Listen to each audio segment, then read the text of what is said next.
नमस्कार बंधुरा 16 आना बांगाली रान्नाघरे तुम्हादेर सबाइके स्वागत। आज के तुम्हादेर साथे पटलेर एक रेसिपि शेयर करब। आशा करी तुम्हादेर सबारेरই भालो लागबे। पटल पोस्त तो आमरा प्रत्येकेई कम बेशी बानाते पारी, किन्तु आज के तुम्हादेर साथे जे पटल पोस्त रेसिपिटा शेयर करब सेटा एकटु अन्यरकम। और এই রেসিপিটা কিন্তু গরম ভাতে খেতে ভীষণই ভালো লাগে। তাহলে দেখতে থাকো আমি কিভাবে করছি। আমি এখানে 7-8টা পটল নিয়ে নিয়েছি। এখন পটলের গাটাকে আমি ছুরি দিয়ে ঘষে পরিষ্কার করে নিচ্ছি। তোমরা চাইলে এই কাজটা বটি দিয়েও করে নিতে পারো। পটলটাকে আমি ঘষে পরিষ্কার করে নিয়েছি। এবার দুদিকের মুখটাকে কেটে বাদ দিয়ে দিলাম, দিয়ে দুটো সাইড এইভাবে চিড়ে দেবো যাতে এর মধ্যে লবণ এবং মশলাপাতিগুলো ঢোকে। এইভাবেই আমি সমস্ত পটলগুলোকে গাগুলোকে ঘষে ঘষে পরিষ্কার করে নিচ্ছি। সমস্ত পটলগুলো আমার গা ঘষে পরিষ্কার করে নিয়েছি এবং পটলগুলোকে ভালোভাবে ধুয়ে নিয়েছি। এবার পটলের মধ্যে দিয়ে দিলাম সামান্য পরিমাণে লবণ। লবণটা দেওয়ার পর পটলের গায়ে ভালোভাবে লবণটাকে মাখিয়ে নিচ্ছি। লবণটা মাখিয়ে নিয়ে আমি এটাকে 5 মিনিট রেখে দেবো। ততক্ষণে আমি একটা মশলা তৈরি করে নিই।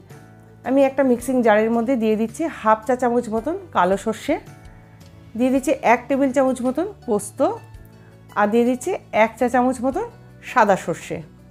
এবার এইগুলোকে আমি শুকনো গুঁড়ো করে নিচ্ছি। জল ছাড়া শুকনো এগুলোকে আমি গুঁড়ো করে নিয়েছি। এখন এর মধ্যে আমি দিয়ে দিচ্ছি হাফ ইঞ্চি মতন আদার টুকরো, আর দিয়ে দিচ্ছি 6-7টা কাঁচা লঙ্কা। ঝালটা তোমরা তোমাদের স্বাদ অনুপাতে দেবে। এবার সামান্য পরিমাণে জল দিয়ে এটাকে আবার একটা পেস্ট তৈরি করে নেব। গ্যাসের পর কড়া বসিয়ে দিয়েছি। কড়ার মধ্যে দিয়ে দিচ্ছি বেশ কিছুটা সর্ষের তেল। এখানে 3 টেবিল চামচ মতন আমি সর্ষের তেল দিয়ে দিলাম। তেলটা গরম হয়ে গেছে। এখন পটলগুলোকে আমি ভেজে নিচ্ছি। আর পটলগুলো ভাজার সময় গ্যাসের ফ্লেমটা লো টু মিডিয়ামে দিয়ে ভাজবে। জোরে গ্যাস দিয়ে পটল ভাজলে পটলের ওপরের গাটা বেশি ভাজা হয়ে যাবে, আর তখন কিন্তু পটল পোস্তটা খেতে ভালো লাগবে না। গ্যাসের ফ্লেমটা লো টু মিডিয়ামে দিয়ে পটলগুলোকে নাড়াচাড়া করে ভেজে নিতে হবে। তবে বেশি লাল করে ভাজবে না, হালকা লাল করে ভেজে নেওয়ার পর পটলগুলোকে তুলে নিতে হবে।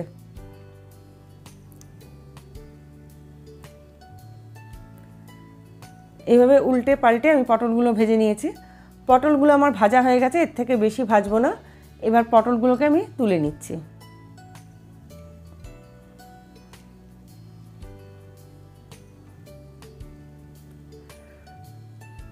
সমস্ত পটলগুলো আমি তেল থেকে তুলে নিয়েছি। এবার ওই তেলের মধ্যে দিয়ে দিলাম হাফ চা চামচ মতন কালো জিরে ফোড়ন।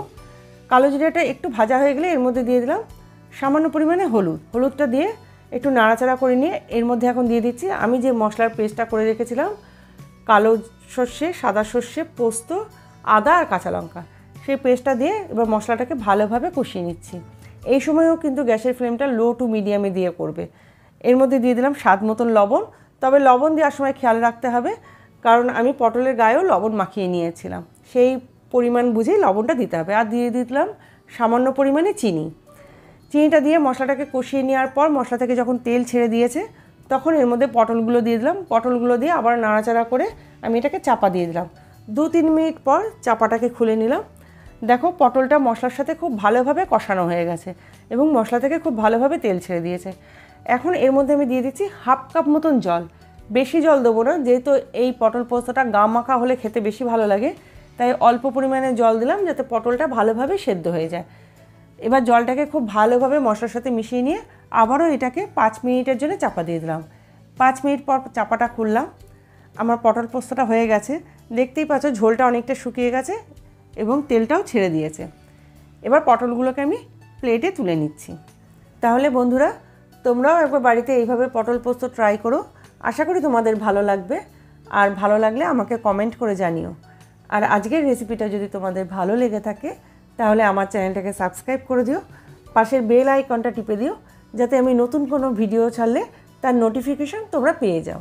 লাইক করো, কমেন্ট করো আর প্রচুর প্রচুর শেয়ার করো। আজকের মতন এই পর্যন্ত। নেক্সট ভিডিও নিয়ে আমি আবার ফিরে আসছি।